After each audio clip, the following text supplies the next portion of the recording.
Hi, how's it in the name of Jesus Christ? How you doing? It's your girl Karabo. I hope you're good. I hope you're peachy. I hope you're Stella. And I hope you're in a neat little bunch. If you're not, welcome to the party. Is that just not the story of our lives? Yes. Today is the 16th of Jan 2025, but it's actually the 15th of Jan. I've hopped over into the wee hours of the next morning because life happens and I'm busy. My schedule is killing me inside, and every so often, because I've just got so much to do, I overlook certain things, and upon overlooking these certain things, I then have to go back to the drawing board to fix them. So that's what I was doing until I hopped over into the next day. But hey, we're here. It is 3 minutes past, well, as at the time I started recording, now it's 7 minutes past midnight. So you can tell that it's actually really truly the 15th, and it's actually really truly Wednesday. But hey, it is what it is. The topic of the day is a sick, with a whole bunch of sickly emojis. You can go and gaze at them at your leisure. Yes, as dogs, and then a little dog over there. Yet rebellious like they're cute. Let's say that again. Sick as dogs, yet rebellious like they're cute. That is the topic of the day, largely. But it is what it is. Alright, okay guys. What's good? What's down? What's up? What's left? What's right? What's in the center? And what's doing the tootsie roll? I don't know. You tell me. I am uncertain at this particular juncture as to what the issue is, but we're gonna try and address it. Yeah, I'm dreaming, of course. Like, I get so many dreams. But here's in, guys, I'm tired. Like, I say that in every video because literally it is an epidemic of every single day. It is an epidemic of every single day. I'm out of my mind with exhaustion. I'm bushed. Like, but at least my protective style is holding water, minus the lack thereof of baby hairs. Okay, so maybe there is something worth a while to talk about before we dive into this deeply, like, horrific topic. Yo, you know what? I don't know why people have extracted me out of society, because I deserve to be there. But you've done that anyway. So, boo-hoo do you, Gensery. You know what I mean? But I'm feeling quite chuffed with myself. Very soon, one of these days in the, like, coming nighness of days, I am going to show you excellent purchases I made. I got, like, you know, guys, they are dlalaring with us in the South Africa. I kid you not, they're dlalaring with us. South Africans, you are sick like dogs, and yet you are rebellious like you're cute. And I'm gonna talk about that right here, right now, right this moment. We're gonna address it. Listen, I'm poor, I'm broke. Life is a deadbeat. I don't know why that's even my life, but it is my life. I don't quite respect neither appreciate that I'm in this situation, but yes, I'm in it. Because nobody respects nor appreciates me, so I'm kept in it. But I just need to put this out there. This is nonsensical. Did I give you caveats? No, I didn't, okay? Let me throw the caveats out there, seeing as I'm back to doing caveats now.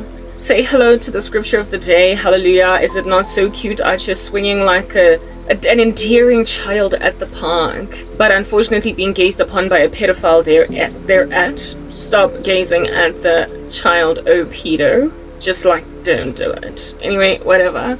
I don't know what the scripture of the day is, but it's there somewhere, and it's swinging swimmingly. It's like, what's up, you know? I like it, and it probably has a lot to do with whatever the topic is. Okay, yeah, very well. Also, my captions down below, kindly look out for the fact that they are not always accurate, because I don't have the luxury to adjust them, to alter them, to do any kind of strange stuff with them, because I can incentive. You all have seen it fit to make sure I am maintained in this cray position. So, really and truly granted that I'm going nowhere, my content is not being taken up because you are saboteurs. Okay, I'm not gonna edit my content, not my content, what you might call this, my captions, but they're there because they're cute, and I'm trying to improve quality so as to make it clear that I am harassed by a dastardly country. Okay, very well.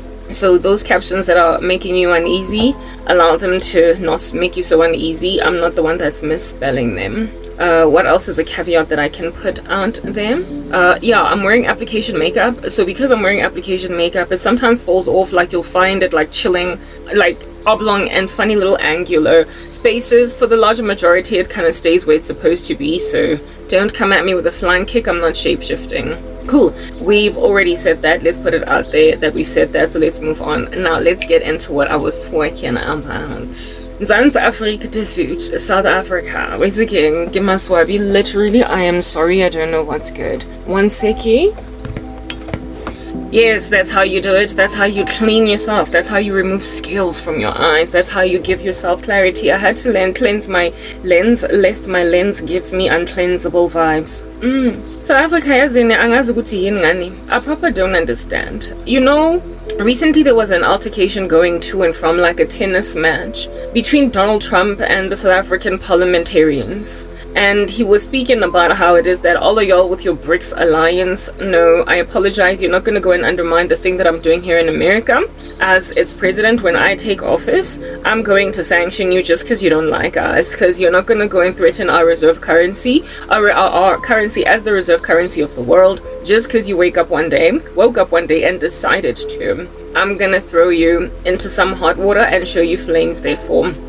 Unless, of course, if you don't want me to wreak havoc in your life, because I can see that you're trying to wreak havoc in mine, and I'm going to stand back. Unless, of course, you give me your things, your people, give me your workforce, give me something to basically disincentivize me from harassing you with, yeah, get it, right? Whatever, like, sanction it, I'm doing it. That's what Trump recently said, and then some ignorant little lady there at Parliament was like, this man and his racism and his supremacist and his colonialistic mindset, get behind us all as South Africa, Satan. And I'm like, literally stop, cease and desist, a halt.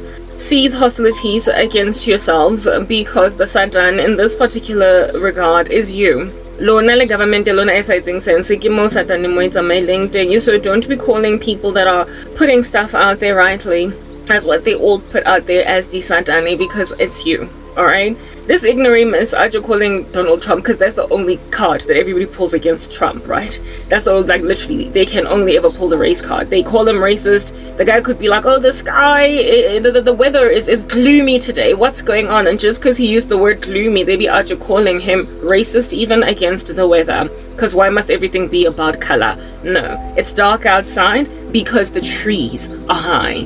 Everybody is always pulling the race card on Trump, because that's all that they can do. And so it is no wonder that South Africa also pulled it too and said, colonialism, you are white supremacy rubbish. Okay, whatever. I'm gonna now bring you a different vantage point so you can understand how full of thievery you are in this crazy country. You are full of thievery in this land, and the sad and disquieting thing about your thievery is that I don't even understand why you're so full of thievery, given that your currency is doing such a strange thing, right? It is horrific how lowly we are in comparison to other African countries in terms of the dollar rand exchange rate. But do you? Maybe that's why Cyril Ramaphosa wants to break away from relying on the dollar, because the dollar rand exchange rate right now is so horrific that, I mean, it's like crazy expensive for us to buy anything from the US or to contract using this reserve currency, because our currency is so ridiculous. Okay, yeah, our exchange rate is so ridiculous. Okay, literally there are countries in Africa where the dollar rand, where the dollar currency exchange rate is literally 2 to $1. Like, instead of 18 to $1, 16 to $1. Anyway, thanks to the dollar rand exchange rate, I'm enabled to even have this conversation to make this particular message thing. So, congra. Listen, okay, the way that South Africa, there is evidence, like literally stark, it's beefy, it's gawking at you, it's got Zimbabweans out you walking on a terrace acting like there's nobody watching you look all naked on your terrace, okay? It's butt naked. How obviously obsequious and fawning your citizens are in the climate of a correctable circumstance, and also in the climate of a chosen ignorance and an economy that's crashing and burning unnecessarily amidst a batch of thieves, amidst a band of miscreants, amidst a dying population. So understand, I had to go. I had to leave. I just had to leave because everything was just so defeatist for me. Upon gazing at this country the other day, I spoke about how it is that even our education is lackluster in comparison to the rest of the planet. They're acting like South Africans are not smart enough to actually pass exams, and yet South Africa is actually producing human beings like Elon Musk. So they are deliberately messing up with our pass marks and messing up with how it is that we can do in school by putting the goalpost so low that all these low-hanging fruits of ridiculous grades are all that kids are gunning for. And so it looks like we're a dumb country until our people go international, until they leave, hop around in the diaspora, and then kill it so harsh, kill it so bad, and kill it so deep that it's clear that our country is literally sabotaging its own citizens. It's literally squashing its own thing that it's doing. Because if South Africans can kill it so horrifically in other countries, even against countrymen in those countries, it says that we are being set up for failure by our own little land. So now, let's have a conversation about literally all that, okay? All that which I'm out there just kind of highlighting. I'm putting it out there. What you're doing to your currency, you did it to yourself. It doesn't have to be that way.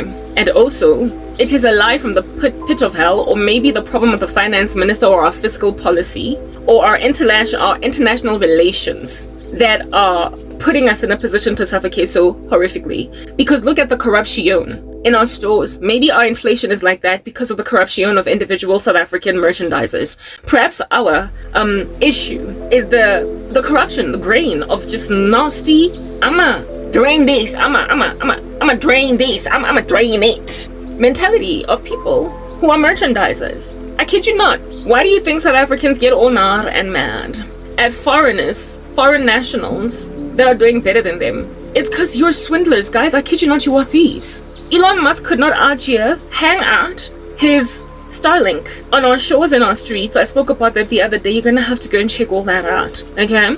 Because South African government was actually trying to swindle a portion for themselves, extort Elon Musk. Who does that? But now South Africa tried, okay? And maybe they thought because he was from our shore, he's got it in him. I don't know. Yeah. But that was a thing that happened over there with the Musk. Okay, cool beans and bananas. The Musk pulled away from South Africa on some, okay, whatever. Look, I tried, okay? I tried to give back to my land, but we're done here. Okay. You are crooks. There's literally no other communique that I can put out there. You are crooks, South Africa. You are crooks. It is no wonder your children are passing away from poisonous food, seeing as the years have progressed and you've become more tarnished in your morality, and so now children in the car seat, children in the widow are passing away because merchandisers, men and women that are your own little small to medium enterprises in the car seat, yeah, that's what's good, are literally selling poisonous food that is crazy expired because the country is too cheap, yeah, to employ basic regulation over food distribution. You can learn a few things from the United States of America. They've got a little section of life there called the FDA. Yeah, because of FDA rigorous checks, an approved spaza shop would never have been allowed to sell rotten food or expired food with arsenic in it or whatever to some 4-year-olds until they died. Never would have gone. Never would have taken.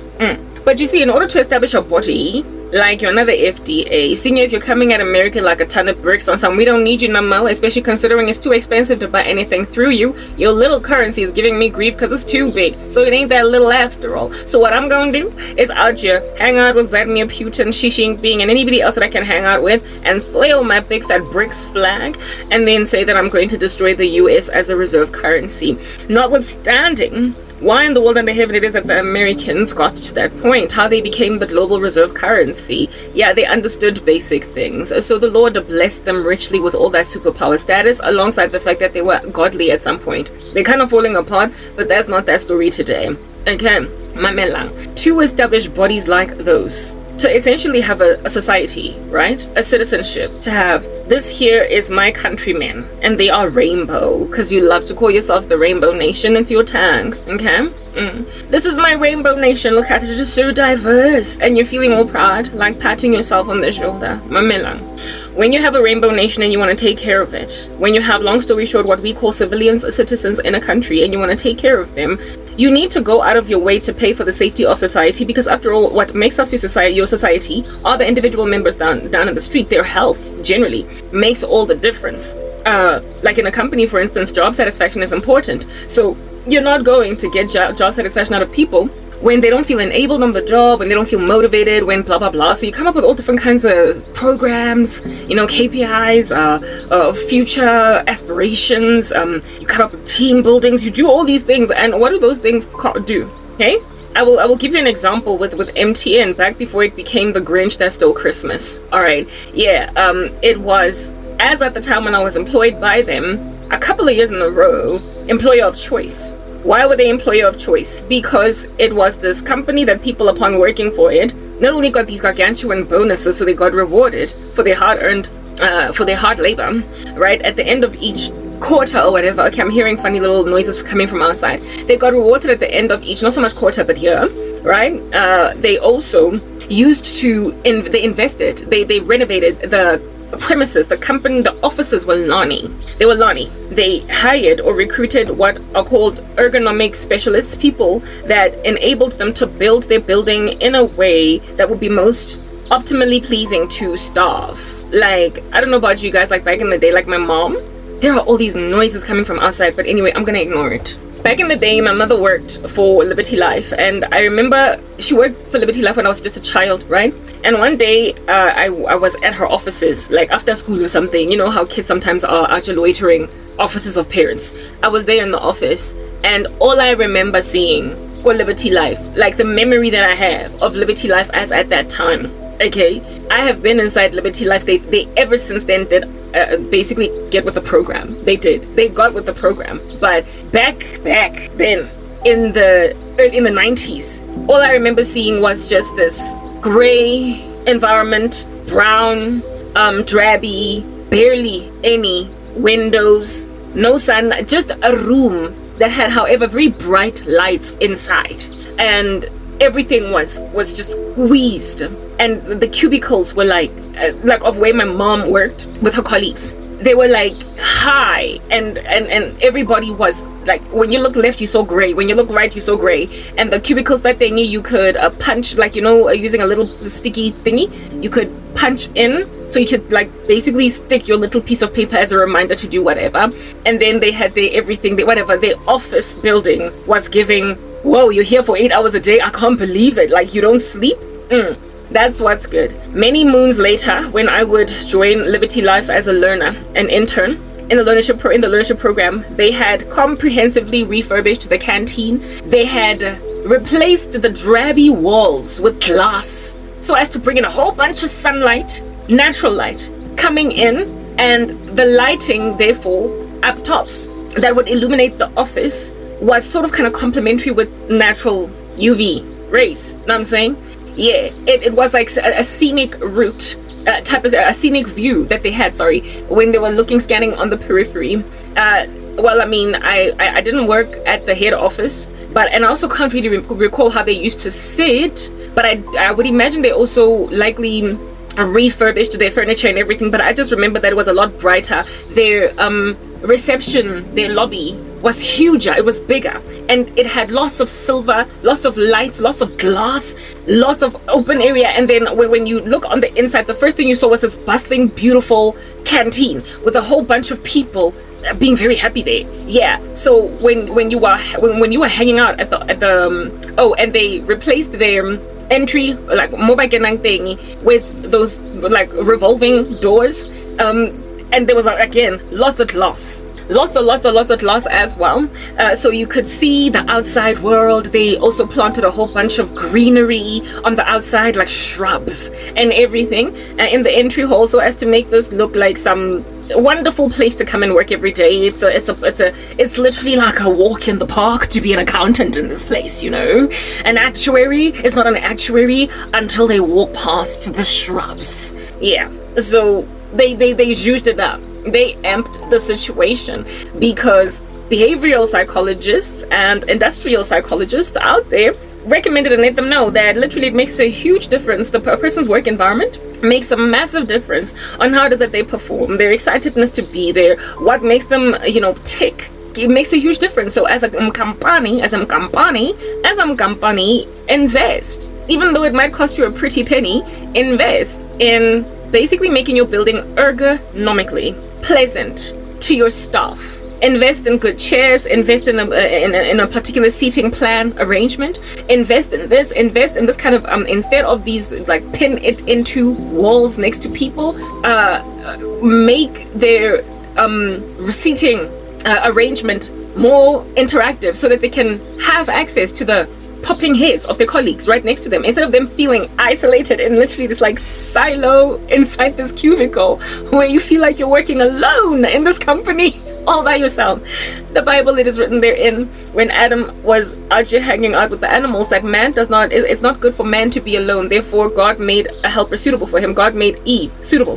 Human beings eventually caught on to the fact that even when you want privacy and even when you want to focus on your job, it just, there is something dystopian about a lack of other company. And so a working environment is a lot more thriving, and you are able to essentially feel a lot more in camaraderie and in consensus on a common goal to achieve something for this mission that you all are on, when you can see other people doing exactly what you're doing right next to you. Literally, there is a science to it. It's spectacular when you think about the human psychology, right? And how it is that it worked like it worked swimmingly. Anyway, whatever. So they lowered the height of the cubicles. They lowered it so as to award access to Karabo's face on the left and on the right. Not only did they lower the height of cubicles so that you're not covered by this like thing, and then it's just like, and then when you have to talk to your colleague, you're like, John, what's going on? But he's like right next to you. They lowered it, right? So you can see each other's heads. And not only did they lower it, but they made it not transparent, because transparency is giving no privacy. I really do need space alone. But they made it as a translucent, you know, like when something is murky, you see their silhouette, but you can't see with crystal clarity another person on the other side. They made it a translucent structure, that a plasticky translucent structure that enables you to see all the fluid body movement of your colleague behind this plasticky thingy-mabobby on the side of you. And then of course you get to see their whole entire head as well, their whole entire head, sometimes even maybe their shoulders. And so it gives you a sense of privacy because you are demarcated by those two things, but you also have a sense of camaraderie and concert and an awareness of the fact that you're in a team working with each other. Literally, ergonomics is behind how you even sit in your offices. You're like, it's a thing. All right, cool beans and bananas, right? So when I first visited Liberty Life in the 90s, they hadn't quite done that. They hadn't invested in the ergonomic viability of a company's building in order to enable staff to feel right at home and to really just do their best and to feel a sense of camaraderie with each other, and to also minimize competitiveness, because you know those cubicles, they also create a sense of like, I'm alone in this thing. Yeah, well, you get my point. Still as a well, it's not really Zachal. There are still quite a few companies that got that whole thing going down. The banka, like, yeah, Go Netbank, where I used to work, it was low-key like that in the call center, and it was just rough. It was rough to work there. But just as I was resigning, they were doing a whole office refurbishment. Just as I was resigning, I worked for Netbank in the call center in 2003, 4, I was at Wits, and then 5, Liberty Life 6. I worked for Netbank in 2007. 2006, 7, yeah, because my ex and I started dating when 2006 at the end of the year, and my whole entire tenure working at Netbank, I was with him. So yeah, it was 2007. I was working at Go Netbank, it got 2007, and they were already sort of kind of catching on to the era of the circumstance. I don't know what in the world I'm hearing in the back end, okay? Like, when the noises are coming from outside, and I was there for 9 months in the call center. I didn't leave Netbank. I moved to another department, okay? But from the call center, right? But at the time when I was leaving, they had, because they were working largely with youth, they colored the whole, like they demarcated the individual business units, they demarcated the individual subject areas that we were focusing on in the call center by color. Netbank, the color of that company is dark green, you would know, right? Still to this day. But there was red in there was turquoise in there was orange in there, depending on, are you doing home loans insurance, are you doing policy administration, are you doing what's going on, what's good, yeah. And it got the staff in the call center excited it got us excited when they were doing these renovations, right? Because the new department, when it was finished and those call center agents would have to move over there, everybody was curious on some, can I go see what's going on with how? And their desks looked so beautiful. It was so open plan. It was aerated. It was giving breezy. But I was still, by the time I left, I was still basically just kind of chilling in those sofa, old school, like tweed jacket looking type office environments. It was still kind of drabby where I was at, but they were coming to me. They were coming to my team, but they did a whole haul to ergonomically improve that working environment to make it better. They also brought what is this? Like the place where our boss sat. Historically, it's like he and she, we had two bosses. They sort of kind of sat with us, but this time around, instead of awarding the basically, in order to give them a sense of authority and a sense of importance and a sense of, above us, they still sat in their own little corner, but separated from everybody else, instead of with us. And even then, open plan. Their little desk where they worked, you were able to see is he there? Is Riyadh there? Is Leanne there? You know what I mean? Yeah, type establishment thing to open up that office environment for better rapport, better communication, better what a fish paste. And they demarcated us like they basically put postage stamps on us to say this is the department, it's yellow, that one is green, that one is what a fish paste, etc. They were doing a haul already in 2007, so I don't know when they did a haul go Liberty. Well, actually I do, because a whole bunch of my family members kept working there, and my ex-boyfriend also used to work for Liberty Live, so I got to see the company transform over the years, and they hugely improved from what it is that I saw when I was a primary school child in my mom's offices, and it was just giving it was giving, I can't believe this is where I'm going for the rest of my life. Is this gonna be what I'm like? Is this how I'm gonna live one day? Is this gonna be my life? I don't want this. But then by the time I was old enough to work, it just was so seemly, it was so drawing that I was out to trying to do that, right? Also, Go Liberty Life, they ended up having this one hangout joint where I used to hang out almost like every Friday because my boyfriend used to work there, right? Where you could play pool, you could buy drinks, just a relaxation sort of kind of low-key social club in the company, and it became a hangout spot for young professionals. And I was always there because my ex worked there, so we hung out there every Friday and we invited friends and whatnot. It was like a cover charge free club type establishment thing. Made you want to work for that company, made you covet working for that company, made you wish that you were one and the same. However, Liberty Life was separated between the main head office and then there was another place called Libridge, right? Just like MTN had Constantia and 14th Avenue. Libridge was just left. It was almost like a control in this experiment for ergonomics. Libridge was like the control group, or the one that gets the placebo, while the head office on this side was the one that was given the actual drug in this drug trial, or the one that was actually awarded the variable that can be tested in this hypothesis. So they left Libridge alone. They did not refurbish it. It was just what it was in the 80s. It was just what it was in the 90s. It was just this building. I remember walking into Libridge. I used to hate going to Libridge when I used to work at. No, I didn't work. I did work at Liberty Life. I was a learner. I was a learner. I was in an internship. I never got to be a permanent employee. But even in my internship, I was based in Randburg in one of the branches, and not so much in the main head office. So the only time that I would go to the head office under the learnership is when there was a meeting for all learners, for them to brief us. And sometimes the meeting would be at Libridge or at the head office. And guys, going to Libridge was like going, I can't even describe it. It was like going to school in the morning when you're just a kid. That going to school is just going through the modes. It's, you don't want to wake up, and then in the morning there's traffic, and then when you're playing on the school playground before the bell rings for school to start, you dread that school is starting, and all day long you look forward to after school. And then when after school happens, you can't wait to be far from school. That's what going to Libridge was like. It was just something that had to be done because it's part of life. But goodness, man, yes, like that.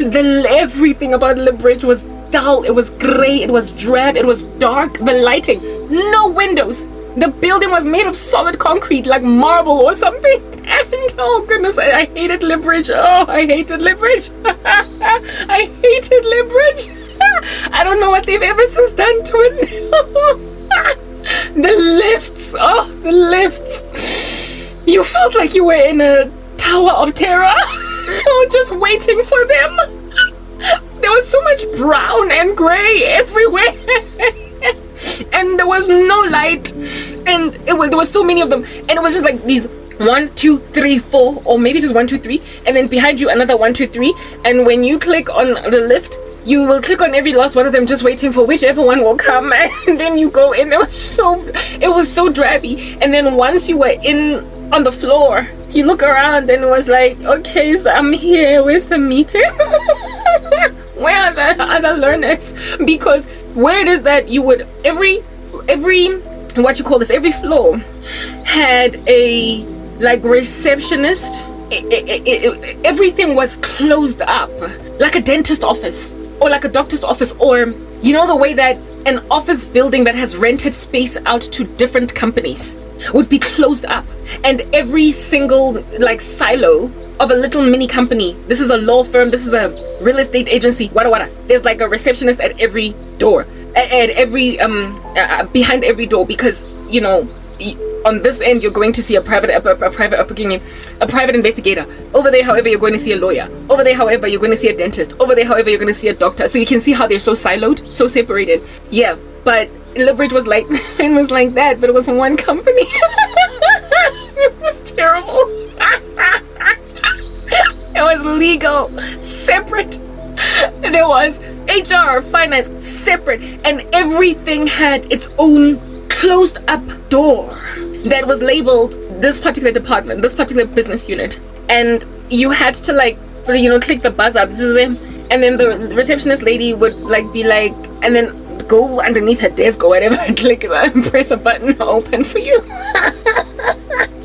And then you go, hi Unjan, how are you? No, I'm good. I'm here for the meeting for the learners. Oh, okay. You go inside that hall, that door, and only then you see everyone that you expect to see. Only then do you start to putulucha. Only then do you start to feel like, oh, okay, I'm in the right place. Because even though this is a meeting where literally like 150 to 200 learners are going to meet, you will not see even one in this lobby, until you are shown where the meeting room, the boardroom, the whatever, the place where you're going to be getting briefed is at. And then when you open the door, you hear this bustling conversation between people, because everything was just so sealed. Everything was so closed up. You felt like you were in a dystopian nightmare where it's quiet like a ghost town, until you open the door and it was, surprise, there are your colleagues, a surprise, there's the staff, surprise, there's everybody. A company should not be like that. It is no wonder people were so bored on their jobs. Anyway. Yeah, Libridge looked that way. Just drab, and everything was just siloed, right? And it was brown. But the difference, like literally was called Libridge because of a bridge. It was across the bridge from the head office of Liberty Life. There's this other segment of us. This is the other section of our company. So there was a bridge that connected over a road, and like underneath it, that connected Libridge and the head office, Yako Liberty Life, Libridge as well. Like the main head office. Outside, plants, I told you, was like a little bit of a forest there, like wee. There was like a little bit of an awimba way, green, pink, beautiful things planted. There was no plant life for Libridge. It was just dry. Outside, there were no trees, nothing. It was just this like office building. It was just an office building, and that's all that it was. And inside, you felt enclosed in. You felt like the walls were closing in on you because barely any windows. Everything is just solid rock. Everything is solid brick. Everything is solid mortar. And when you go up these lifts, and then enter into the lobby area, you have to look all like just across this hall to read which department am I going to, where am I going to, and then once you can read on the glass that this is finance, then you're like zzz, and then they open for you. And even then you still have to go to some other place to see all the people that you need to see. Yeah, there was however this bridge, or Lib Bridge, conjoining head office Liberty Life and the Lib Bridge, the other side. But there was this bridge conjoining the two. And this bridge, it was like, the best way that I can describe that bridge would be basically what people that endure a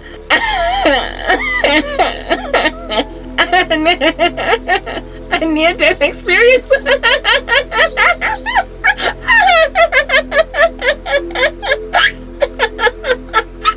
People that endure a near-death experience and then they go through a tunnel.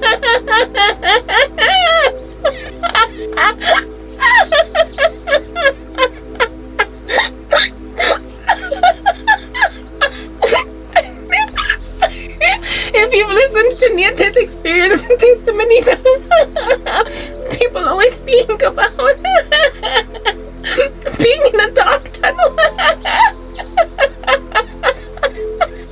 And then there is a light at the end of the tunnel.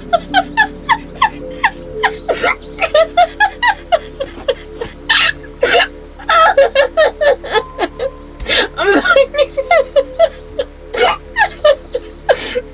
It was like a near-death experience.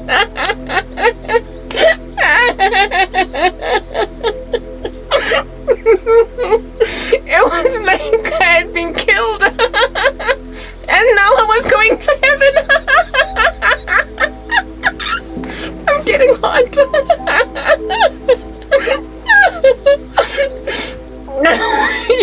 You went from a dark place to this beautiful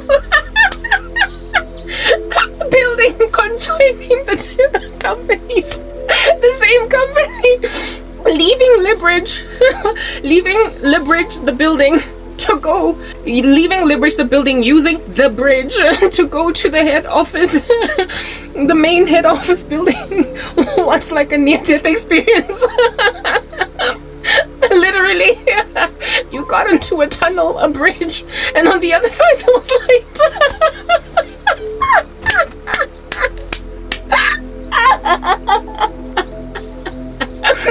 Same company, different experiences. So I have no idea how under heaven people that used to work based on Lib Bridge gained any motivation at all. And you know, it's funny, it's ironic, because a lot of the brokers used to sit on Lib Bridge, and I'm like, yo, that's a cost, that is a profit center for the company. That's how this place is breathing. These people are the ones that go out there and scout for talent. Why are you making them work at Lib Bridge? Give them an office in the head office in the main building and they might have a better time. But I guess, you know, renovations and refurbishments are incremental, you know, iterative. They are iterative. You can't do them more than one sitting. So maybe ever since then, because it's been over a decade that I was there, maybe they have ever since then zhuzhed up and refurbished Lib Bridge. I don't know, but Lib Bridge, literally leaving it was like a near-death experience. It was dark, and then you went through this bridge, and everything just got bright. The bridge itself was like a bit of a centerpiece. Yeah, the company that motorists that are driving Port Braamfontein would look up, right? They would look up and see like employees Bako Liberty just like going up and down, up and down, up and down. It was open plan. It was giving cable car over Table Mountain. It was very scenic and a polite environment to be in. I guess in very many ways it was similar to the bridge that connected phase 1 and phase 2 go MTN, where I used to work, which I'm getting to right now. Very, very scenic, very glossy, but nothing compares to MTN, right? Well, in terms of the companies that I've worked for, in terms of the glory of those companies. Yeah, just scenic, and you see grass, you see beauty, you see glory, you see the cars, you see Johannesburg. On the outside, you see the M1 highway, the N1 highway. and you don't feel claustrophobic and encapsulated in this crazy, like, boring, very rote, mundane 9 to 5 like rat race. You feel a sense of calm. It's yeah, when ergonomics are taken into consideration, you are given an optical illusion of being on holiday, but you're actually at work. So what they do over there at Google, understand, and what, like, their whole ergonomic look and feel of how their life goes, and that's why today it is the powerhouse that it is, even though not so long ago they out here were laying off staff members. What they do in many marketing firms was what they've been doing all this time, like PR firms, essentially creative industries. Their ideas concerning what it is that it inspires their staff got adopted only much later by like white collar, very sort of kind of cutthroat and paper dry corporates. They adopted it later because it actually works. It actually works to create a communicative environment for your staff. In other words, it transacts, it cooperates, it collaborates with people. It makes them feel at home. It makes them feel like part of the family type establishment thing. I mean, if you hate where you live, you're not going to be able to sleep at night, or you're not going to have joy at home. You're not going to find going back home restful. You're not going to find it an environment that enables you to find peace. So therefore, it necessarily must also apply that where you work, if you hate it, if you hate the building, if you hate where you sit, if you can't stand the dripping thing, you can't stand the colors, you are not going to be at ease in even doing your job. You will perpetually be, jostled in your core to move. You will be jostled in your center to move. Anyway, whatever. Cool beans and bananas. So that was the look and feel. Yago Liberty Life, the main building, versus Libridge. And the bridge gave this huge contrast to where you come from. Go the Libridge behind you as you're headed into heaven over there inside Liberty Life. You saw the big fat differences, and I could feel the motivation and inspiration or lack thereof depending on where I was. I hated meetings at Libridge, and it's ironic because my final interview for the what do you call this, for the learnership was at Libridge, all right? But I killed it anyway. However, it was all drab and everything because I would have much rather gone to the head office, the main building. Yeah, but I hated every time we had to go and meet go Libridge because I preferred to go the head office. Ironically as well, the little club party like place downstairs, go downstairs, go Libridge. Magalona is not air, but then again, it didn't have air. It was all ensconced, all enclosed in, because that's just what clubs are. They ain't got no windows. That place was like a little club, so it didn't matter that it didn't have windows because people who are drinking like dark places. But the rest of the office was not for that purpose. It was not for the purpose of being and laying down and resting at the end of the day. So no, you can't say that because a little party was downstairs from Libridge that it made the drabby thing that Libridge was all the more better. And my hope is that ever since then, Liberty Life has done something about that situation. Libridge. And if they haven't, then I'm gonna see like proper. It did not make sense. Maybe they were investing in their parking lot because they bought office space opposite to build a parking lot for staff, because they, as companies expand, you get more people, and you pay more people. More people are able to get cars and water, fish space, etc. So maybe they were busy expanding, building parking lots too much to focus on Libridge. But perhaps maybe today they have altered that situation and therefore made the working environment all the more better. But the point that I'm trying to make over there is that when you want your people to do a better thing, when you want your people to basically get with the program, and when you want to improve the overall prosperity of your organization or of your little thing that you're doing, your project, you invest in things that are cost centers. They are expensive. They are apparently basically it's like goodwill on a balance sheet of a company. It's kind of abstract and quantifiable only based on the opinions of men, and it's flaccid and it's fluffy, and it can it can influence the overall price that a company can sell for, if it is selling, or overall value or overall perception that the world can have concerning the product of this company, and so therefore increase its overall value according to never mind shareholders, but the perception of society in totality. It can, but it's flaccid, it's fluffy, and it can be eradicated by things like lawsuits against the company, scandals, corruption, all that jazz. Goodwill then falls out the window. But in a company that's actually really killing it and kicking it, winning all different kinds of awards, it can significantly ramp up the value of that company, just like property in a gentrified neighborhood. Okay? Ergonomics, basically look and feel, investing in brick and mortar, in improving your company and how it is that people experience it. It's like goodwill. You can't really quantify it. You can't put a true number on it. It may or may not work when you invest in certain strategies, but when it does work, it can significantly boost the overall value of your company. It is only basically the return of on your investment is only realized over time. It's 100% risk. It's just throwing literally all your ducks, not all your eggs in this one basket, hoping it gives, hoping that we did not just maverick spend. Well, not really maverick, because it was part of the company budget, but hoping that we did not just throw this into staff only for us to do the same as we did 10 years ago, only for us to hook up the same numbers year on year, only for us to. Yeah, it could essentially prove later on to have been just a whole waste of money, right? It could prove to have been just a whole waste of money, but it could also prove to be exceptionally beneficial, just like investing in that which can increase a company's goodwill, word of mouth, going a long way, and all other things, opinions, winning awards, striving to win awards as a company, that you can ramp up your clout in that particular regard. Okay, cool beans and bananas. Ergonomic investment in companies works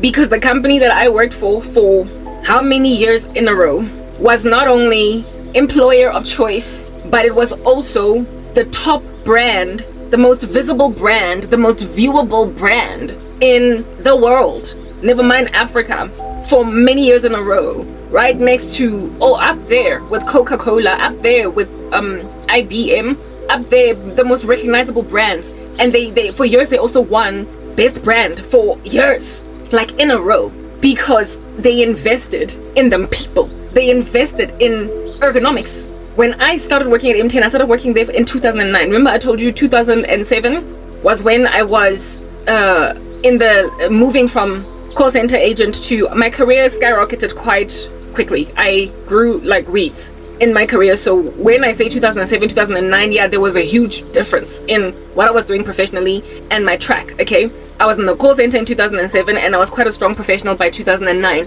So in 2007 that's when the call center was actually refurbishing, fixing it up, judging it up, tweaking it, and I left to go and become a trainer, a facilitator in Hatfield, which was they were not gonna, the office building in Hatfield was similar to that, which would be like the office buildings that I make mention of, where it's one office building and there are 4 companies working there. We had a division, we had a component, we had a segment, Nedbank, Celtic Plaza in Hatfield, Pretoria. It was not a Nedbank building, it was a building that Nedbank was renting, and it was there for the training team for the Tshwane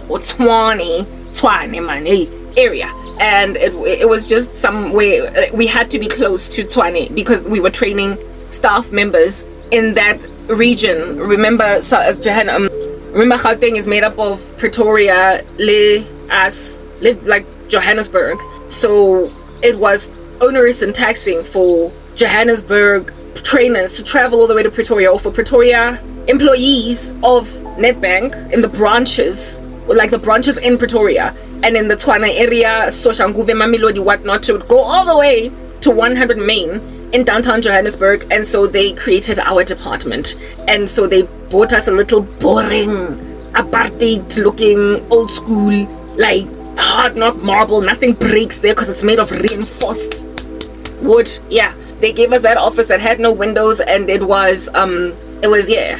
Ugh. And we didn't even have her, my boss she did not get a receptionist. She was like, for what? I don't need a receptionist. But there was a receptionist desk there because it was an office building of that nature. People would have to call us on the phone and be like, I'm outside, come open for me, or buzz, and we would hear, and one of us would stand up and go. There was no need for a receptionist. And where it is that we worked was just this like weird little place, but it had facilitator boardrooms, basically, where it is that we would train delegates and whatnot. Yeah, it was terrible. I hated it. It was but go 100 main. The trainers, Tsako Netbank, Nedili, some of them worked out of 100 main.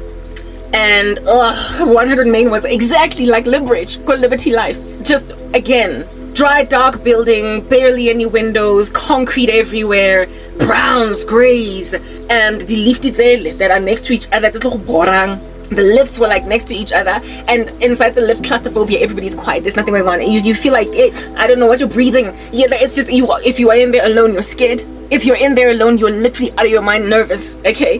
The lifts that go 100 main were terrible, and that's where I got all my training. Basically, my the trainer, I experienced it, go 100 main. I hated 100 main. And then when you go outside, it's like Gandhi Square, busy, and it's like, hey, downtown Joburg. I don't know how anybody can work there. But some buildings there are really beautiful. Anyway, whatever. So 100 main was where I got my training.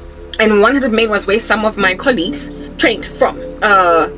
Some of my colleagues trained from 100 main, in the sense that they worked from there. People came to them, or they went to wherever it is across Johannesburg where they would need to go, type establishment thing. And it was just like Libridge. Nedbank had not, it was a Nedbank building. Nedbank had not invested in this building because, I mean, it's been here since the days of apartheid. Come on, relax. Like, it's reinforced wood, reinforced marble, and it's black and brown. It's perfect. It's office. But you would hate working at 100 main. That's like it. It was dark. You know how it is scientifically proven that people are happier in summer because the hours of daylight are longer. And so sun has this natural antidepressant effect of it. And in winter, necessarily the opposite is also true.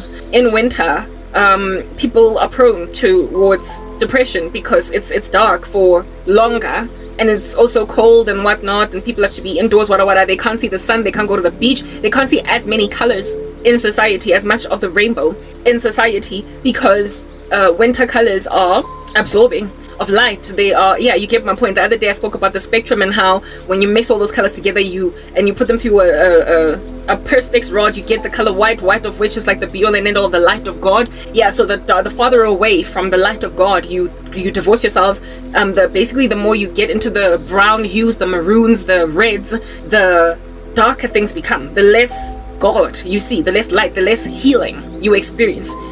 Type establishment thing. So colors that are dull and drab are not conducive to a healthy working environment when maintained, like just all year long. Like when for 8 hours all year, it's like you're in winter at work. You're in a winter inside the office, even though it might presently be December, it might presently be September, it might presently be November, it might presently be January or February, because guess my boss, but you're in Tago officing, because look at your building. It was winter all year long at 100 main. And I would say thank God that I didn't work at 100 main. If I worked at 45 West or what, but I didn't work in Sandton, I didn't work in Rivonia.